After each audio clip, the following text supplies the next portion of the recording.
Hello, ਮੈਂ ਤੁਹਾਡਾ ਸਾਰਿਆਂ ਦਾ ਇਸ ਔਨਲਾਈਨ ਵੀਡੀਓ ਸੈਸ਼ਨ ਦੇ ਲੈਕਚਰ ਨੰਬਰ 8 ਦੇ ਵਿੱਚ ਸਵਾਗਤ ਕਰਦਾ ਹਾਂ। I am Sonjit Rahul, lecturer civil in government polytechnic college Talwara, Punjab. This is the 8th lecture and 9th video of the reinforced cement concrete design subject, which is a civil engineering diploma level subject।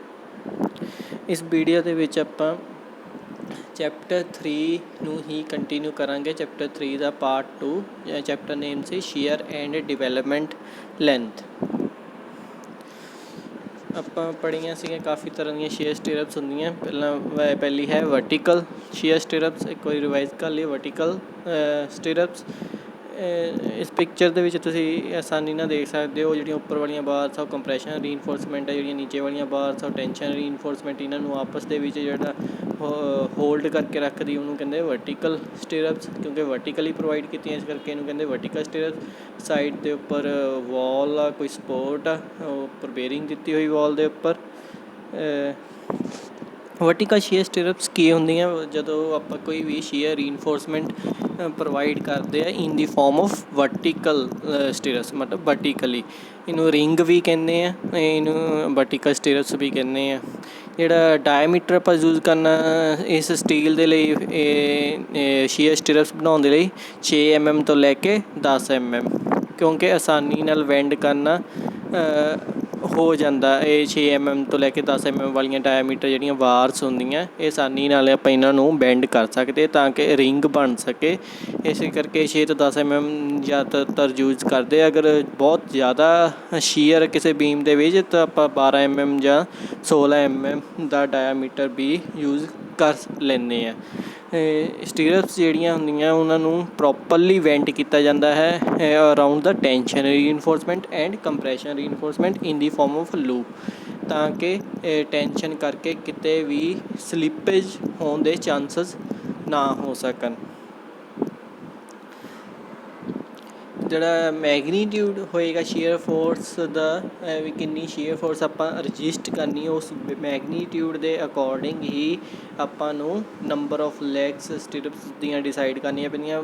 Previous videos ਦੇ ਵਿੱਚ ਜਾਂ lecture ਦੇ ਵਿੱਚ ਆਪਾਂ ਪੜ੍ਹ ਚੁੱਕੇ ਹਾਂ। Single legged stirrup, 2 legged stirrups. ਇਹ ਸਟਿਰਪਸ ਇਸ ਤਰ੍ਹਾਂ ਦੀਆਂ ਹੁੰਦੀਆਂ, ਸਿੰਗਲ ਲੈਗਡ, 2 ਲੈਗਡ ਜਾਂ 4 ਲੈਗਡ। ਇਹ ਆਪਾਂ ਕਿਹੜੀ ਪ੍ਰੋਵਾਈਡ ਕਰਨੀ ਇਸ ਚੀਜ਼ ਦੇ ਉੱਪਰ ਬੇਸਿਸ ਆ ਵੀ shear how much the shear force is to be resisted. ਜਿਹੜੀਆਂ ਹੁੱਕ ਫੋਰਮ ਕਰਨੀਆਂ ਐਂਡ ਦੇ ਉੱਪਰ, ਫਰੀ ਐਂਡ 'ਤੇ, ਉਹ ਹਮੇਸ਼ਾ ਕੰਪਰੈਸ਼ਨ ਜ਼ੋਨ ਦੇ ਵਿੱਚ ਪ੍ਰੋਵਾਈਡ ਕਰਨੀਆਂ। ਇਹ ਜਿਹੜੀਆਂ ਕਲੋਜ਼ਲੀ ਸਪੇਸਡ ਸਟਿਰਪਸ ਹੁੰਦੀਆਂ ਸਮੋਲਰ ਡਾਇਆਮੀਟਰ ਦੀਆਂ, ਅਗਰ ਆਪਾਂ ਸ਼ੀਅਰ ਰੀਇਨਫੋਰਸਮੈਂਟ ਦਾ ਡਿਜ਼ਾਈਨ ਕਰਦੇ ਪਏ, ਅਗਰ ਆਪਾਂ ਲਾਰਜ ਡਾਇਆਮੀਟਰ ਪ੍ਰੋਵਾਈਡ ਕਰਾਂਗੇ ਤਾਂ ਸਪੇਸਿੰਗ ਜ਼ਿਆਦਾ ਆਏਗੀ। ਅਗਰ ਆਪਾਂ ਸਮੋਲਰ ਡਾਇਆਮੀਟਰ ਬਾਰਸ ਪ੍ਰੋਵਾਈਡ ਕਰਾਂਗੇ ਉਹਦੀ ਸਪੇਸਿੰਗ ਘੱਟ ਹੋਏਗੀ। ਇਹਨਾਂ ਦੋਨਾਂ ਦੇ ਵਿੱਚੋਂ ਜਿਹੜੀਆਂ ਕਲੋਜ਼ਲੀ ਸਪੇਸਡ ਸਟਿਰਪਸ ਹੋਣਗੀਆਂ ਸਮੋਲਰ ਡਾਇਆਮੀਟਰਸ ਦੀਆਂ, ਉਹ ਬੈਟਰ ਕੰਟਰੋਲ ਦੇਣਗੀਆਂ over cracks than the stirrups of larger diameter reinforced was placed relatively far apart. ਅਗਰ ਸ਼ੀਅਰ ਰੀਇਨਫੋਰਸਮੈਂਟ ਦਾ ਜਦੋਂ ਤੁਸੀਂ ਡਿਜ਼ਾਈਨ ਕਰਦੇ, ਲਾਸਟ ਦੇ ਉੱਪਰ ਏਰੀਆ ਨਿਕਲਦਾ ਹੈ, ਏਰੀਆ ਆਫ ਦਾ ਸ਼ੀਅਰ ਸਟਿਰਪਸ ਜਿੰਨਾ ਵੀ ਪ੍ਰੋਵਾਈਡ ਕਰਨਾ ਹੈ ਬੀਮ ਦੇ ਵਿੱਚ। ਅਗਰ ਆਪਾਂ ਲਾਰਜ ਡਾਇਆਮੀਟਰ ਪ੍ਰੋਵਾਈਡ ਕਰਾਂਗੇ ਤਾਂ ਓਬਵੀਅਸ ਨੰਬਰ ਆਫ ਸਟਿਰਪਸ ਘੱਟ ਹੋਣਗੀਆਂ ਅਤੇ ਸਪੇਸਿੰਗ ਉਹਨਾਂ ਦੇ ਵਿੱਚ ਜ਼ਿਆਦਾ ਹੋਏਗੀ। ਅਗਰ ਆਪਾਂ ਸਮੋਲਰ ਡਾਇਆਮੀਟਰ ਪ੍ਰੋਵਾਈਡ ਕਰਾਂਗੇ ਸ਼ੀਅਰ ਸਟਿਰਪਸ ਦਾ ਤਾਂ ਸਪੇਸਿੰਗ ਘੱਟ ਹੋਏਗੀ, ਨੰਬਰ ਆਫ ਸਟਿਰਪਸ ਜ਼ਿਆਦਾ ਹੋਣਗੀਆਂ। ਇਹਨਾਂ ਦੋਨਾਂ ਦਾ ਆਪਾਂ ਅਗਰ ਕੰਪੈਰੀਜ਼ਨ ਕਰੀਏ ਤਾਂ ਸਮੋਲਰ ਡਾਇਆਮੀਟਰ ਬਾਰਸ ਪ੍ਰੈਫਰ ਕੀਤੇ ਜਾਂਦੇ ਆ ਤਾਂ ਕਿ ਜਿਹੜੀ ਕਲੋਜ਼ਲੀ ਸਪੇਸਡ ਸਟਿਰਪਸ ਆਪਾਂ ਪ੍ਰੋਵਾਈਡ ਕਰ ਸਕੀਏ, ਉਹਦੇ ਨਾਲ ਬੈਟਰ ਕੰਟਰੋਲ ਮਿਲਦਾ ਕਰੈਕਸ ਦੇ ਉੱਪਰ। ਜਿੱਦਾਂ ਕਿ ਪ੍ਰੀਵੀਅਸ ਸਲਾਈਡ ਦੇ ਵਿੱਚ ਆਪਾਂ ਪੜ੍ਹਿਆ ਸੀ ਵਰਟੀਕਲ ਸ਼ੀਅਰ ਸਟਿਰਪ। ਇੱਕ ਵਾਰੀ ਫਿਰ ਰਿਵਾਈਜ਼ ਕਰਵਾਦੇ ਹਾਂ। Single legged stirrup, 2 legged stirrup, 4 legged stirrup, 6 legged stirrups. ਜਿਹਨਾਂ ਇਹਦਾ ਨਾਮ ਆ ਸਿੰਗਲ ਲੈਗਡ, ਉਹ ਬੇਸ ਕਰਦਾ ਕਿੰਨੀਆਂ ਲੈਗਸ। ਸਿੰਗਲ ਲੈਗ ਦੇ ਵਿੱਚ ਤੁਸੀਂ ਆਸਾਨੀ ਨਾਲ ਦੇਖ ਸਕਦੇ ਹੋ ਓਨਲੀ ਸਿੰਗਲ ਲੈਗ। 2 ਲੈਗ ਦੇ ਵਿੱਚ 2 ਲੈਗ, ਅਤੇ 4 ਲੈਗ ਦੇ ਵਿੱਚ ਇਸੇ ਤਰ੍ਹਾਂ 4 ਲੈਗ, 6 ਲੈਗ ਸਟਿਰਪਸ ਦੇ ਵਿੱਚ 6 ਲੈਗਸ। ਅਤੇ ਜਿਹੜੀਆਂ ਕੰਪਰੈਸ਼ਨ ਵਾਲੀਆਂ ਉੱਪਰ ਜਿਹੜੀਆਂ ਬੈਂਡ ਕੀਤਾ ਹੋਇਆ, ਜਿਹੜਾ ਮੈਂ ਪਹਿਲਾਂ ਪੁਆਇੰਟ ਦੱਸਿਆ, ਸੈਕਿੰਡ ਪੁਆਇੰਟ ਦੱਸਿਆ ਸੀਗਾ, ਇਹ ਹੁੱਕ ਤੁਸੀਂ ਪ੍ਰੋਵਾਈਡ ਕਰਨੀ ਹੈ ਫ੍ਰੀ ਐਂਡ ਆਫ ਦੀ ਸਟਿਰਪਸ ਹਮੇਸ਼ਾ ਕੰਪਰੈਸ਼ਨ ਜ਼ੋਨ ਦੇ ਵਿੱਚ ਪ੍ਰੋਵਾਈਡ ਕਰਨੀ ਹੈ। ਤੁਸੀਂ ਦੇਖ ਸਕਦੇ ਹੋ ਉੱਪਰ ਵਾਲਾ ਕੰਪਰੈਸ਼ਨ ਜ਼ੋਨ ਹਮੇਸ਼ਾ ਹੀ ਸਟਿਰਪਸ ਦੀਆਂ ਜਿਹੜੀਆਂ ਹੁੱਕਸ ਯੂ ਬੈਂਡ 135 ਡਿਗਰੀ 'ਤੇ ਜਿਹੜੀਆਂ ਬੈਂਡ ਕਰਨੀਆਂ, ਉਹ ਹਮੇਸ਼ਾ ਹੀ ਤੁਸੀਂ ਦੇਖ ਸਕਦੇ ਹੋ ਕੰਪਰੈਸ਼ਨ ਫੇਸ 'ਤੇ ਹੀ ਹੈ। ਕੰਪਰੈਸ਼ਨ ਫੇਸ 'ਤੇ ਕੰਪਰੈਸ਼ਨ ਜ਼ੋਨ ਦੇ ਵਿੱਚ ਹੀ ਹਮੇਸ਼ਾ ਪ੍ਰੋਵਾਈਡ ਕਰਨੀ ਹੈ। ਸਟਿਰਪ ਹੁੱਕਸ ਕੰਪਰੈਸ਼ਨ ਜ਼ੋਨ ਦੇ ਵਿੱਚ ਕਿਉਂ ਪ੍ਰੋਵਾਈਡ ਕੀਤੀਆਂ ਜਾਂਦੀਆਂ? ਅਗਰ ਆਪਾਂ ਕੋਈ ਵੀ ਹੁੱਕਸ ਜਿਹੜੀਆਂ ਸ਼ੇਅਰ ਸਟਿਰਪਸ ਦੀਆਂ ਟੈਂਸ਼ਨ ਜ਼ੋਨ ਦੇ ਵਿੱਚ ਪ੍ਰੋਵਾਈਡ ਕਰਾਂਗੇ, ਉਹਦੇ ਓਪਨ ਹੋਣ ਦੇ ਚਾਂਸਸ ਬਹੁਤ ਜ਼ਿਆਦਾ ਹੁੰਦੇ, ਇਸ ਕਰਕੇ ਇਹਨੂੰ ਕੰਪਰੈਸ਼ਨ ਜ਼ੋਨ ਦੇ ਵਿੱਚ ਹੀ ਪ੍ਰੋਵਾਈਡ ਕੀਤਾ ਜਾਂਦਾ। ਇਹਦੇ ਨਾਲ ਐਨਕਰੇਜ ਅਤੇ ਜਿਹੜੀਆਂ ਕਰੈਕਸ ਦਾ ਸਟਾਰਟ ਹੋਣਾ ਜਾਂ ਬਿਗਨਿੰਗ ਹੋਣਾ, ਉਹ ਬਹੁਤ ਜ਼ਿਆਦਾ ਚਾਂਸਸ ਘੱਟ ਜਾਂਦੇ ਆ। ਇਸ ਕਰਕੇ ਇਸ ਪ੍ਰੋਪਰਟੀਜ਼ ਨੂੰ ਇੰਪਰੂਵ ਕਰਦੀ ਹੈ। ਜਿੱਦਾਂ ਹੋ ਸਕੇ ਤਾਂ ਹੁੱਕਸ ਸਟੈਗਰਡ ਪ੍ਰੋਵਾਈਡ ਕਰੋ, ਮਤਲਬ ਇੱਕ ਲੈਫਟ ਐਂਡ 'ਤੇ ਦੂਸਰਾ ਰਾਈਟ ਹੈਂਡ 'ਤੇ, ਦੋਨੋਂ ਕੰਪਰੈਸ਼ਨ ਪੋਰਸ਼ਨ ਦੇ ਵਿੱਚ ਹੋਣਗੇ, ਇੱਕ ਲੈਫਟ ਐਂਡ 'ਤੇ ਲੈਫਟ ਸਾਈਡ 'ਤੇ, ਇੱਕ ਰਾਈਟ ਸਾਈਡ 'ਤੇ। ਇਹਦੇ ਨਾਲ ਜਿਹੜੀਆਂ ਵੀਕਨੈਸ ਪਲੇਨ ਆਫ ਵੀਕਨੈਸ ਦੇ ਡਿਵੈਲਪ ਹੋਣ ਦੇ ਚਾਂਸਸ ਘੱਟਦੇ ਆ। ਜਿਹੜੀਆਂ ਸਪੇਸਿੰਗ ਕਿੰਨੀ ਰੱਖਣੀ ਵਰਟੀਕਲ ਸ਼ੀਅਰ ਸਟਿਰਪਸ ਦੀ, ਉਹ as per IS 456/2000 clause number V5.4। ਤੁਸੀਂ ਸਿੰਪਲੀ ਕੋਡ ਦੇ ਉੱਪਰ ਇਹ ਫਾਰਮੂਲਾ ਦੇਖ ਸਕਦੇ ਹੋ। ਇਸੇ ਕਰਕੇ ਇਹਦਾ ਕੋਡ ਦਾ ਬੈਨੀਫਿਟ ਆ, ਅਗਰ ਤੁਸੀਂ ਤੁਹਾਨੂੰ ਪਤਾ ਹੋਏਗਾ ਇਹ ਕਲੌਜ਼ ਨੰਬਰ ਕਿੰਨੇ ਪੇਜ ਦੇ ਉੱਪਰ ਹੈ, ਤੁਸੀਂ ਆਸਾਨੀ ਨਾਲ ਪੇਪਰ ਦੇ ਵਿੱਚ ਇਹ ਕਲੌਜ਼ ਨੰਬਰ ਦੇਖ ਕੇ ਇਹ ਵਾਲਾ ਫਾਰਮੂਲਾ ਲਿਖ ਸਕਦੇ ਹੋ ਅਤੇ ਨਿਊਮੈਰੀਕਲ ਸੋਲਵ ਕਰ ਸਕਦੇ ਹੋ। Spacing SV is the center to center spacing of the stirrups. Sigma SV permissible tensile stress in shear reinforcement which shall not be greater than 230 Newton per mm square। permissible tensile stress ਦੇ ਲਈ ਵੀ ਇੱਕ code ਦੇ ਵਿੱਚ ਇੱਕ proper table ਬਣਿਆ ਹੋਇਆ, ਜਿਸ ਤੋਂ ਆਪਾਂ ਨੂੰ permissible tensile stress ਦੀ ਵੈਲਿਊ ਮਿਲੇਗੀ, ਅਤੇ ਉਹ value 230 Newton per mm square ਤੋਂ ਕਦੇ ਵੀ ਜ਼ਿਆਦਾ ਨਹੀਂ ਹੋਣੀ ਚਾਹੀਦੀ। ASB is the total cross sectional area of the stirrup leg। D is the effective depth। VS is the net design shear force, ਜਿੰਨੀ ਵੀ ਆਪਾਂ ਰਜਿਸਟ ਕਰਨੀ ਹੈ। ਜਦੋਂ ਆਪਾਂ ਨੂਮੈਰੀਕਲ ਕਰਾਂਗੇ ਡਿਟੇਲ ਦੇ ਵਿੱਚ ਇਹਨੂੰ ਦੇਖਾਂਗੇ। ਨੈਕਸਟ ਹੈ ਬੈਂਟ ਅਪ ਬਾਰਸ, ਵੀ ਆਪਾਂ ਪੜ੍ਹ ਚੁੱਕੇ ਹਾਂ ਅਲੋਂਗ ਵਿਦ ਦੀ ਸਟਿਰਪਸ। ਇਸ ਪਿਕਚਰ ਦੇ ਵਿੱਚ ਤੁਸੀਂ ਆਸਾਨੀ ਨਾਲ ਦੇਖ ਸਕਦੇ ਹੋ, ਉੱਪਰ ਕੰਪਰੈਸ਼ਨ ਰੀਇਨਫੋਰਸਮੈਂਟ, ਨੀਚੇ ਟੈਂਸ਼ਨ ਰੀਇਨਫੋਰਸਮੈਂਟ, ਵਿੱਚ ਉਹਦੇ ਵਰਟੀਕਲ ਸਟਿਰਪਸ ਵੀ ਪ੍ਰੋਵਾਈਡ ਕੀਤੀਆਂ, ਅਤੇ ਇੱਕ ਬੈਂਟ ਅਪ ਬਾਰ ਵੀ ਤੁਸੀਂ ਦੇਖਦੇ ਹੋ, ਆਸਾਨੀ ਨਾਲ ਦੇਖ ਸਕਦੇ ਹੋ। ਬੈਂਟ ਅਪ ਬਾਰਸ ਵੀ ਹੈ 45 ਡਿਗਰੀ 'ਤੇ ਪ੍ਰੋਵਾਈਡ ਕੀਤੀਆਂ ਹੋਈਆਂ, ਇੱਧਰ ਸਾਈਡ 'ਤੇ ਸਪੋਰਟ ਹੈ।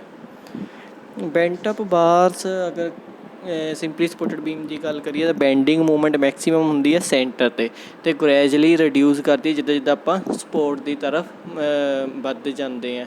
ਇਸੇ ਕਰਕੇ ਜਿਹੜੀਆਂ ਟੈਂਸਾਈਲ ਰੀਇਨਫੋਰਸਮੈਂਟ ਮੇਨ ਲੌਂਗੀਟਿਊਡਨਲ ਬਾਰਸ ਆਪਾਂ ਪ੍ਰੋਵਾਈਡ ਕਰਨੀਆਂ ਨੀਚੇ ਵਾਲੀ ਸਾਈਡ 'ਤੇ, ਉਹ ਸਪੋਰਟ ਦੇ ਉੱਪਰ ਉਨੀਆਂ ਨੰਬਰ ਆਫ ਬਾਰਸ ਦੀ ਲੋੜ ਨਹੀਂ ਹੁੰਦੀ ਜਿੰਨੀ ਕਿ ਸੈਂਟਰ 'ਤੇ ਹੁੰਦੀ, ਕਿਉਂਕਿ ਸੈਂਟਰ ਦੇ ਉੱਪਰ ਬੈਂਡਿੰਗ ਮੂਵਮੈਂਟ ਮੈਕਸੀਮਮ ਹੁੰਦੀ, ਉੱਥੇ ਆਪਾਂ ਨੂੰ ਜ਼ਿਆਦੀਆਂ ਮੇਨ ਲੌਂਗੀਟਿਊਡਨਲ ਬਾਰਸ ਟੈਂਸਾਈਲ ਰੀਇਨਫੋਰਸਮੈਂਟ ਦੀ ਜ਼ਰੂਰਤ ਹੁੰਦੀ। ਜਿੱਦਾਂ ਹੀ ਆਪਾਂ ਸਪੋਰਟ ਦੀ ਤਰਫ ਆਉਂਦੇ, ਆਪਾਂ ਨੂੰ ਉਨੀਆਂ ਨੰਬਰ ਆਫ ਬਾਰਸ ਦੀ ਲੋੜ ਨਹੀਂ ਹੁੰਦੀ, ਇਸੇ ਕਰਕੇ ਆਪਾਂ ਉਹਨਾਂ ਨੂੰ ਬੈਂਟ ਅਪ ਕਰਕੇ ਉੱਪਰ ਲੈ ਜਾਂਦੇ ਆ, ਜਿਹਨੂੰ ਇਸ ਤਰ੍ਹਾਂ ਦੇ ਕੋਂਬੀਨੇਸ਼ਨ ਜਿਹਦੇ ਵਿੱਚ ਵਰਟੀਕਲ ਸਟਿਰਪਸ ਵੀ ਹੋਣ, ਬੈਂਟ ਅਪ ਬਾਰਸ ਵੀ ਹੋਣ, ਇਹਨੂੰ ਕਹਿੰਦੇ ਬੈਂਟ ਅਪ ਬਾਰਸ ਅਲੋਂਗ ਵਿਦ ਸਟਿਰਪ। ਅਤੇ ਇਹ ਕੋਂਬੀਨੇਸ਼ਨ ਜ਼ਿਆਦਾਤਰ ਅਗਰ ਹੈਵੀਲੀ ਲੋਡਡ ਬੀਮਸ ਦੇ ਵਿੱਚ ਪ੍ਰੋਵਾਈਡ ਕੀਤਾ ਜਾਂਦਾ। ਜਿਹੜੀਆਂ ਬੈਂਟ ਅਪ ਬਾਰਸ ਆ ਜਨਰਲੀ ਆਪਾਂ ਇਹਨੂੰ ਇਨਕਲੀਨੇਸ਼ਨ ਪ੍ਰੋਵਾਈਡ ਕਰਦੇ at an angle of 45 degree with the horizontal.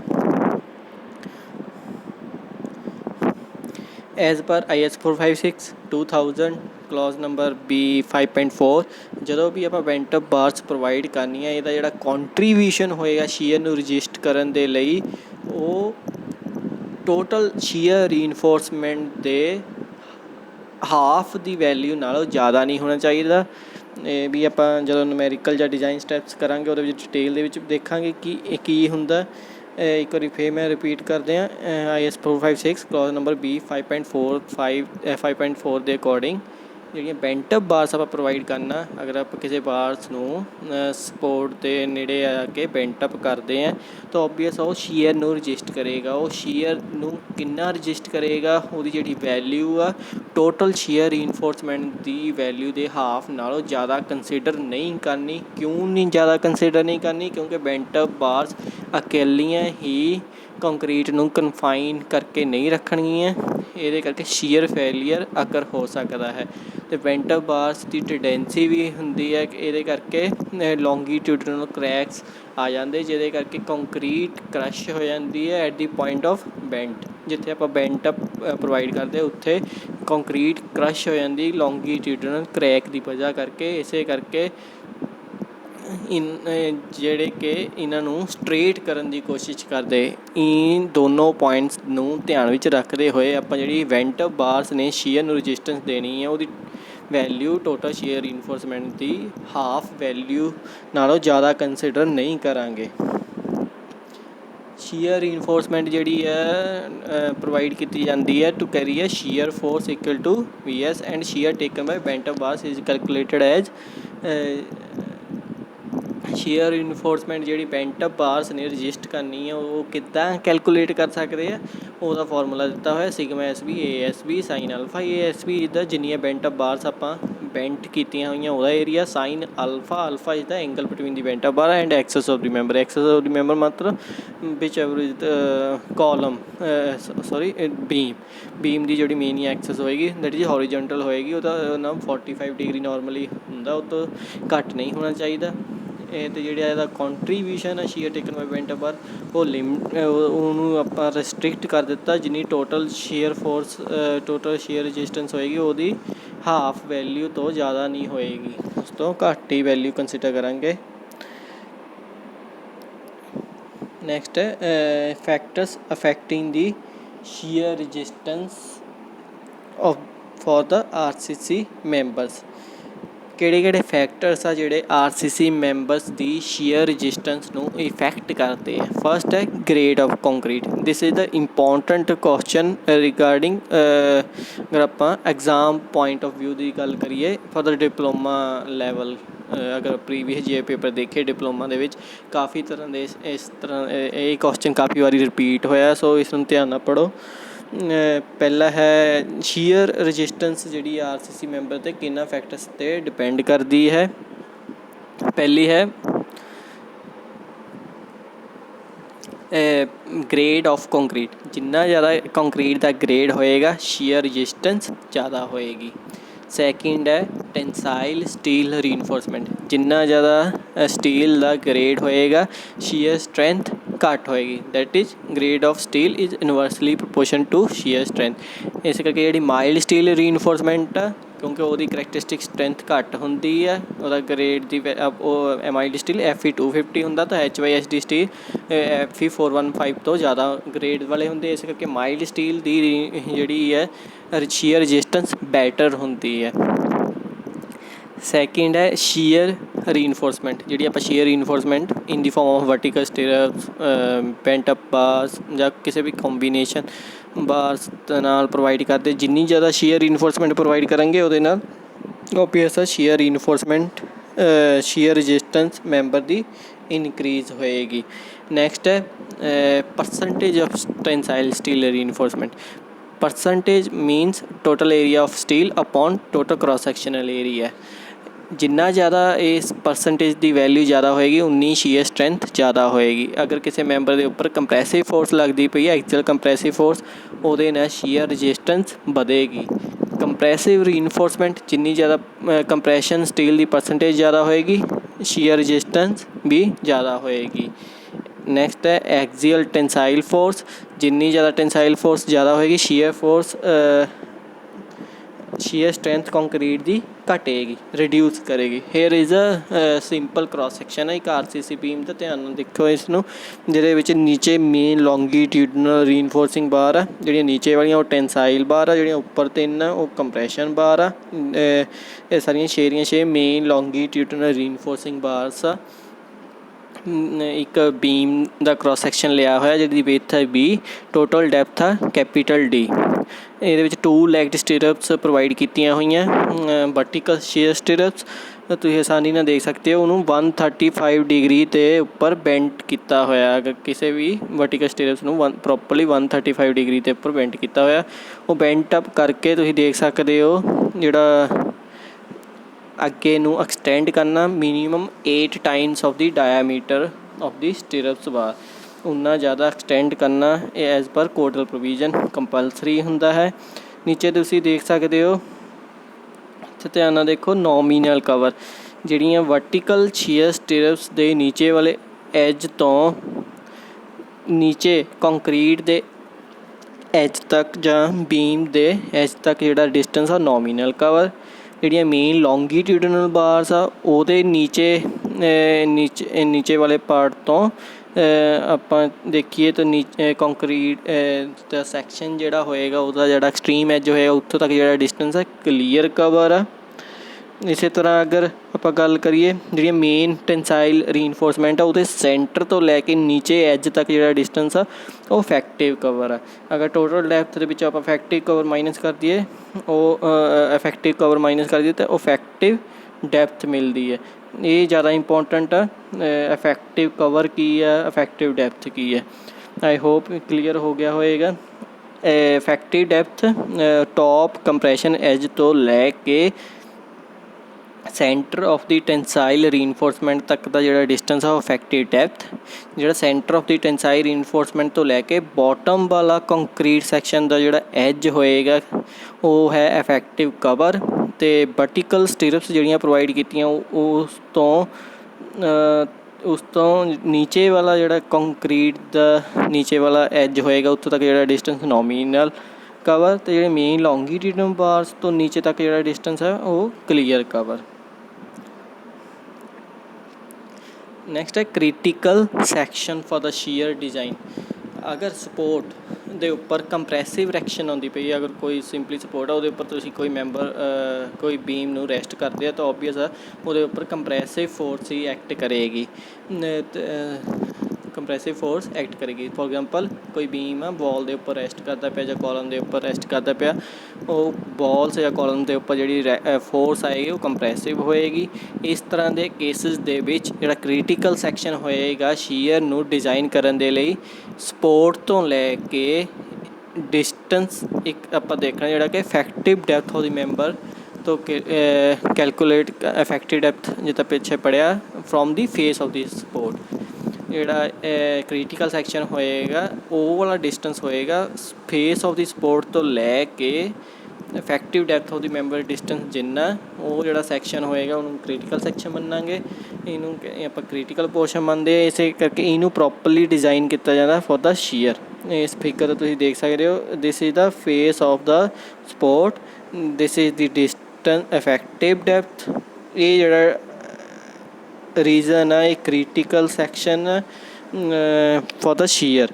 ਅਤੇ ਇਸ ਪੋਰਸ਼ਨ ਨੂੰ ਆਪਾਂ ਪ੍ਰੋਪਰਲੀ ਡਿਜ਼ਾਈਨ ਕਰਨਾ ਪਏਗਾ, ਪ੍ਰੋਪਰਲੀ ਡਿਜ਼ਾਈਨ ਕਰਨਾ ਪੈਂਦਾ ਸ਼ੀਅਰ ਦੇ ਲਈ। ਅਗਰ ਸਪੋਰਟ ਦੇ ਉੱਪਰ ਕੰਪਰੈਸਿਵ ਰਿਐਕਸ਼ਨ ਤੁਸੀਂ ਦੇਖ ਸਕਦੇ ਹੋ, ਸਪੋਰਟ ਦੇ ਉੱਪਰ ਕੰਪਰੈਸਿਵ ਰਿਐਕਸ਼ਨ ਆਉਂਦੀ ਹੈ, ਇਸ ਕਰਕੇ ਜਿਹੜਾ ਕ੍ਰਿਟੀਕਲ ਸੈਕਸ਼ਨ ਹੋਏਗਾ ਉਹ ਹੋਏਗਾ ਆਹ ਵਾਲਾ ਕ੍ਰਿਟੀਕਲ ਸੈਕਸ਼ਨ ਹੈ at a distance of effective depth from the face of the support. effective depth distance from the top compression edge to the center of the tensile reinforcement, to the center of the tensile reinforcement।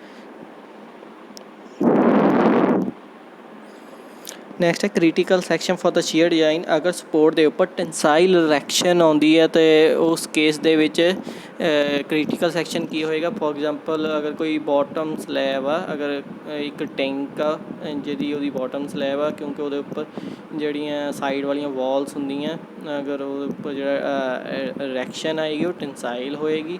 ਫਿਰ ਜਿਹੜਾ critical section ਹੋਏਗਾ at a distance equal to half of the effective depth. Last case ਦੇ ਵਿੱਚ ਪੂਰਾ effective depth ਸੀ, ਇਹਦੇ ਵਿੱਚ half of the effective depth from the face of the support ਜਿਹੜਾ ਕੰਸੀਡਰ ਕੀਤਾ ਜਾਂਦਾ ਹੈ ਕ੍ਰਿਟੀਕਲ ਪੋਰਸ਼ਨ। ਇਸ ਕਰਕੇ ਇਹਨੂੰ ਪ੍ਰੋਪਰਲੀ ਡਿਜ਼ਾਈਨ ਕਰਨਾ ਚਾਹੀਦਾ ਹੈ ਸ਼ੀਅਰ ਦੇ ਲਈ। ਫਿਗਰ ਦੇ ਵਿੱਚ ਤੁਸੀਂ ਕਲੀਅਰਲੀ ਦੇਖ ਸਕਦੇ ਹੋ। ਇਹਦੇ ਵਿੱਚ ਜਿਹੜੀ ਸਪੋਰਟ ਦੇ ਉੱਪਰ ਐਕਸ਼ਨ ਆਏਗੀ ਉਹ ਟੈਂਸਾਈਲ ਇਸ ਟੈਂਸਾਈਲ ਤੇ ਜਿਹੜਾ critical section at a distance d/2 from the face of the support. As per IS 456 clause number B 5.5 shear ਜਿਹੜੀ ਆਪਾਂ ਯੂਜ਼ ਕਰਨੀ at the face of support will be used in the design of the member. ਅਗਰ ਆਪਾਂ ਕਿਸੇ shear reinforcement ਨੂੰ as per IS 456 2000 ਦੇ according design ਕਰਦੇ ਪਏ at the face of support ਹੀ ਉਹਨੂੰ ਕੰਸੀਡਰ ਕਰਨਾ for the design of member. ਉਹਦੇ ਵਿੱਚ ਕੋਈ ਕ੍ਰਿਟੀਕਲ ਸੈਕਸ਼ਨ ਆਪਾਂ ਯੂਜ਼ ਨਹੀਂ ਕਰਨਾ ਅਗਰ as per limit state method use ਕਰਾਂਗੇ। ਲੇਕਿਨ ਅਗਰ ਵਰਕਿੰਗ ਸਟ੍ਰੈਸ ਮੈਥਡ ਦੇ ਅਕੋਰਡਿੰਗ ਸ਼ੀਅਰ ਨੂੰ ਡਿਜ਼ਾਈਨ ਕਰਨਾ ਫਿਰ ਕ੍ਰਿਟੀਕਲ ਸੈਕਸ਼ਨ ਆਪਾਂ ਨੂੰ ਲੋਕੇਟ ਕਰਨਾ ਪਏਗਾ।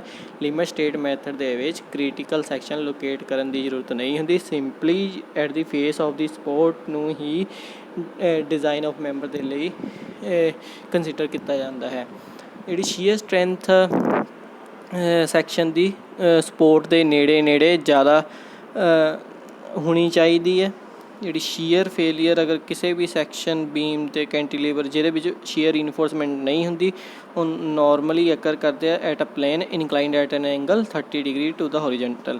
ਅਗਰ ਆਪਾਂ ਕਿਸੇ ਬੀਮ ਨੂੰ ਜਾਂ ਕੈਂਟੀਲੀਵਰ ਬੀਮ ਨੂੰ ਸਿੰਪਲੀ ਬੀਮ ਨੂੰ ਵਿਦਾਊਟ ਸ਼ੀਅਰ ਰੀਇਨਫੋਰਸਮੈਂਟ ਡਿਜ਼ਾਈਨ ਕਰਨਾ ਉਹਦੇ ਵਿੱਚ ਜਿਹੜਾ ਸ਼ੀਅਰ ਫੇਲੀਅਰ ਹੋਏਗਾ ਉਹ ਇੱਕ ਇਨਕਲਾਈਨਡ ਪਲੇਨ ਹੋਏਗਾ at 30 degree to the horizontal. Figure ਦੇ ਵਿੱਚ ਤੁਸੀਂ ਡਾਇਰੈਕਟਲੀ ਦੇਖ ਸਕਦੇ ਹੋ ਅਗਰ ਆਪਾਂ ਸ਼ੀਅਰ ਰੀਇਨਫੋਰਸਮੈਂਟ ਡਿਜ਼ਾਈਨ ਨਹੀਂ ਕਰਾਂਗੇ ਜਿਹੜਾ ਫੇਲੀਅਰ ਪਲੇਨ ਹੋਏਗਾ ਇਨਕਲਾਈਨਡ ਹੁੰਦਾ at an angle 30 degree to the horizontal. ਇਹ ਜਿਹੜਾ ਡਿਸਟੈਂਸ ਹੋਏਗਾ ਆਪਾਂ ਕੈਲਕੂਲੇਟ ਕਰ ਸਕਦੇ ਸਿੰਪਲ ਮੈਥਮੈਟੀਕਲ ਕੈਲਕੂਲੇਸ਼ਨ ਦੇ ਨਾਲ। These are the references for making the video as 456 2000 same as in the last lectures। I hope ਤੁਹਾਨੂੰ ਇਹ ਵੀਡੀਓ ਪਸੰਦ ਆਈ ਹੋਵੇਗੀ। Thank you.